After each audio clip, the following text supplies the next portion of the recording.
povo de Deus! Hoje é o 10º dos 30 dias em preparação para a nossa total consagração à Virgem Maria, pelo método de São Luís Maria Grignon de Montfort, do livro Tratado da Verdadeira Devoção à Santíssima Virgem. Estamos no que São Luís chama de 12 dias preliminares e hoje iniciaremos a leitura do capítulo 3, do item 90 ao 100. E na sequência, faremos juntos a oração para o dia de hoje. Vamos lá? Em nome do Pai, do Filho, do Espírito Santo. Amém. Capítulo 3. Escolha da verdadeira devoção à Santíssima Virgem. Conhecidas essas 5 verdades, é preciso, mais do que nunca, fazer agora uma boa escolha da verdadeira devoção à Virgem Santíssima. Pois, como jamais pululam falsas devoções a Maria Santíssima, as quais passam facilmente por devoções verdadeiras. O demônio, como um moedeiro falso e enganador fino e experimentado, tem já enganado e perdido inúmeras almas, inculcando uma falsa devoção à Santíssima Virgem. E todos os dias vale-se de sua experiência diabólica para lançar outras mais à eterna condenação, divertindo-as e acalentando-as no pecado, sob o pretexto de algumas orações mal recitadas e de algumas práticas exteriores que lhes inspira. Como o moedeiro falso só falsifica ordinariamente moedas de ouro e prata, raras vezes imitando outros metais que não compensam o trabalho, do mesmo modo o espírito maligno não se detém em falsificar outras devoções que não sejam as de Jesus e de Maria, a Santa Comunhão e a Virgem Santíssima, porque são essas como o ouro e a prata entre os metais. É, portanto, de grande importância conhecer primeiramente as falsas devoções à Santíssima Virgem, para evitá-las, e a verdadeira, para abraçá-la. Segundo, entre tantas práticas diferentes da verdadeira devoção à Virgem Santíssima, distinguir a mais perfeita, a mais agradável a Maria Santíssima, a que mais glória dá a Deus, a mais santificante para nós, para esta nos apegarmos. Artigo 1. Os sinais da falsa e da verdadeira devoção à Santíssima Virgem. Primeiro, os falsos devotos e as falsas devoções à Santíssima Virgem. Conheço 7 espécies de falsos devotos e falsas devoções à Santíssima Virgem. Primeiro, os devotos críticos. Segundo, os devotos escrupulosos. Terceiro, os devotos exteriores. Quarto, os devotos presunçosos. Quinto, os devotos inconstantes. Sexto, os devotos hipócritas. Sétimo, os devotos interesseiros. Primeiro, os devotos críticos. Os devotos críticos são, em geral, sábios, orgulhosos, espíritos fortes e presumidos, que têm, no fundo, uma certa devoção à Santíssima Virgem, mas que vivem criticando as práticas de devoção que a gente simples tributa de boa fé e santamente a esta boa mãe, pelo fato de essas devoções não agradarem à sua culta fantasia. Põe em dúvida todos os milagres e histórias narradas por outros autores dignos de fé, ou inseridos em crônicas de ordens religiosas, atestando as misericórdias e o poder da Santíssima Virgem. Repugna-lhes ver pessoas simples e humildes ajoelhadas diante de um altar ou de uma imagem da Virgem, às vezes no recanto de uma rua, rezando a Deus. Chegam a acusá-los de idolatria, como se estivessem adorando a pedra ou a madeira. Dizem que, de sua parte, não apreciam essas devoções exteriores e que seu espírito não é tão fraco que vá dar fé a tantos contos e historietas que se atribuem à Santíssima Virgem. Quando alguém lhes repete os louvores admiráveis que os santos padres dão à Santíssima Virgem, responde que são flores de retórica ou exagero que aqueles escritores eram oradores, ou dão então uma explicação má daquelas palavras. Essa espécie de falsos devotos e orgulhosos e mundanos é muito para temer, e eles causam mal infinito à devoção à Santíssima Virgem, dela afastando eficazmente o povo, sob o pretexto de se distribuir-lhes os abusos. Segundo, os devotos escrupulosos. Os devotos escrupulosos são aqueles que receiam desonrar o filho, honrando a mãe, e rebaixá-lo se a exaltarem demais. Não podemos suportar que se repitam à Santíssima Virgem aqueles louvores justíssimos que lhes teceram os santos padres. Não suportam, sem desgosto, que a multidão ajoelhada aos pés de Maria seja maior que ante o altar do Santíssimo Sacramento, como se fossem antagônicos, e como se os que rezam à Santíssima Virgem não rezassem a Jesus Cristo por meio dela. Não querem que se fale tão frequentemente da Santíssima Virgem, nem que se recorra tantas vezes a ela. Algumas frases eles as repetem a cada momento. Para que tantos terços, tantas confrarias e devoções exteriores à Santíssima Virgem? Vai nisso muito de ignorância. É fazer da religião uma palhaçada. Falai-me sim dos que são devotos de Jesus Cristo, e eles o nomeiam muitas vezes sem se descobrir, digo entre parênteses, cumprir, recorrer a Jesus Cristo, pois é ele o nosso único medianeiro. É preciso pregar Jesus. Isto sim é que é sólido.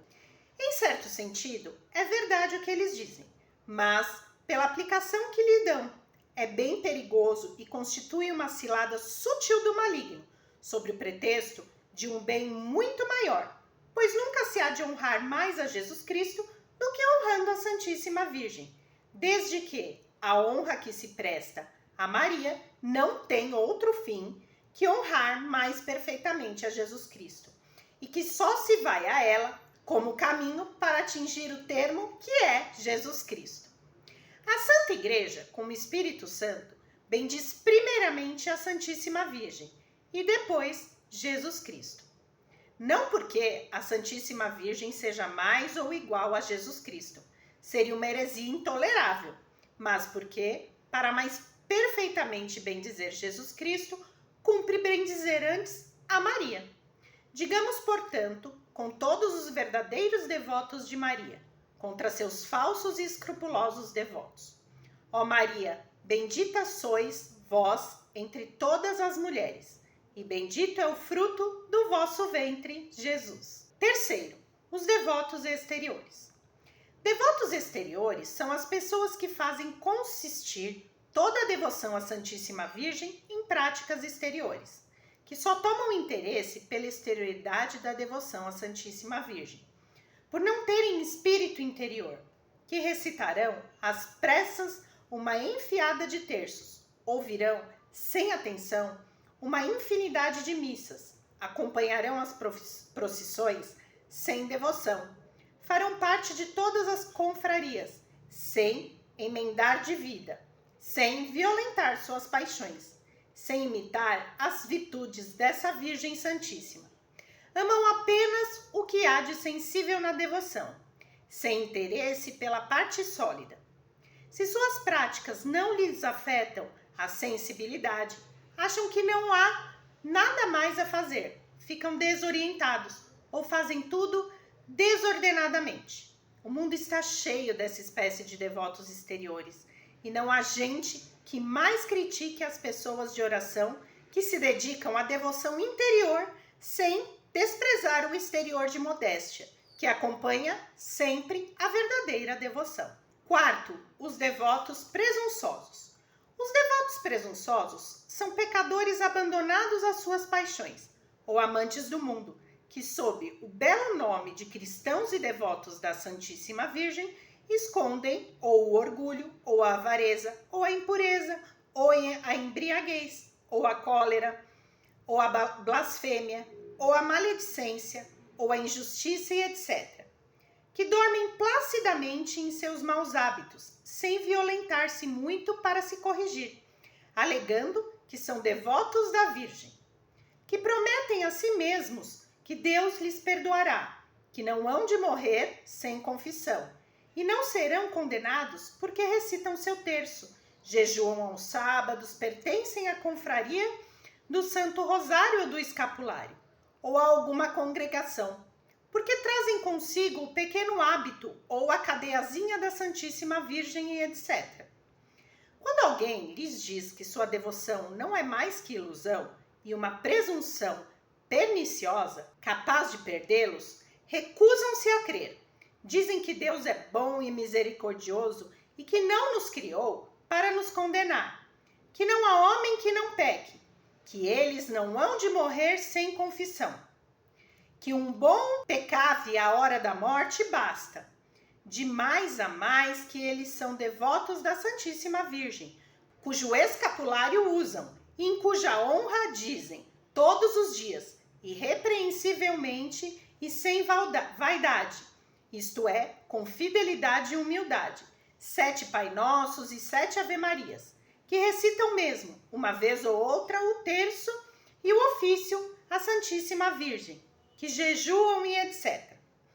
Para confirmar o que dizem e mais aumentar a própria cegueira, relembram umas histórias que leram ou ouviram, verdadeiras ou falsas, não importa, em que se afirma que pessoas mortas em pecado mortal, sem confissão, só pelo fato de que em vida tinham feito algumas orações ou práticas de devoção à Santíssima Virgem, ressuscitaram para se confessar, ou sua alma permaneceu milagrosamente no corpo até se confessarem, ou ainda que pela misericórdia da Santíssima Virgem obtiveram de Deus, na hora da morte, a contrição e o perdão de seus pecados e se salvaram. Eles esperam, portanto, a mesma coisa. Não há no cristianismo coisa tão condenável como essa presunção diabólica, pois será possível dizer de verdade que se ama e honra a Santíssima Virgem quando, pelos pecados, se fere, se trapassam, se crucifica e ultraja impiedosamente a Jesus Cristo, seu Filho? Se Maria considerasse uma lei salvar essa espécie de gente, ela autorizaria um crime, ajudaria a crucificar e injuriar seu próprio filho. Quem o ousaria pensar? Digo que abusar assim da devoção à Santíssima Virgem, a mais santa e mais sólida depois da devoção a Nosso Senhor e ao Santíssimo Sacramento, é cometer um horrível sacrilégio, o maior e o menos perdoável, depois do sacrilégio de uma comunhão indigna.